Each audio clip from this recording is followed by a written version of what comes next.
દાંતીવાડા તાલુકાના ગુંદરી પાંથાવાડા હાઈવે પર જલારામ ઢાબા નજીક ગોઝારો અકસ્માત સર્જાયો છે. બાઇક અને અર્ટિગા કાર વચ્ચે થયેલી ટક્કરમાં પતિ પત્નીનું મોત નીપજ્યું છે, જ્યારે બાળક ગંભીર રીતે ઇજાગ્રસ્ત થયું છે.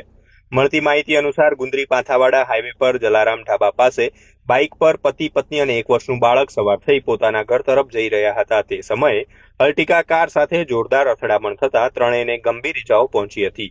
અકસ્માત બાદ કાર પલટી મારી ગઈ હતી અને કારમાં સવાર લોકો ઘટના સ્થળેથી ફરાર થઈ ગયા હતા. ઇજાગ્રસ્તોને તાત્કાલિક પાંથાવાડા રેફરલ હોસ્પિટલ ખસેડવામાં આવ્યા હતા, જ્યાંથી વધુ સારવાર માટે પાલનપુર હોસ્પિટલમાં રેફર કરવામાં આવ્યા હતા. સારવાર દરમિયાન મહિલા અને યુવકનું મોત થયું હતું, જ્યારે બાળક હજુ સારવાર હેઠળ હોવાનું જાણવા મળ્યું છે. પ્રાથમિક માહિતી મુજબ પરિવાર મંદિરે દર્શન કરીને પોતાના ઘરે પરત ફરી રહ્યો હતો ત્યારે આ અકસ્માત સર્જાયો હતો. પ્રાથમિક માહિતી મુજબ બાઇક સવારો રાજસ્થાનના સિરોહી જિલ્લાના અનાદરા નજીક કેરિયા ગામના રહેવાસી હોવાનો અંદાજ છે. પાંથાવાડા પોલીસ દ્વારા સમગ્ર મામલે તપાસ હાથ ધરવામાં આવી છે અને ફરાર કાર ચાલકની શોધખોળ શરૂ કરવામાં આવી છે.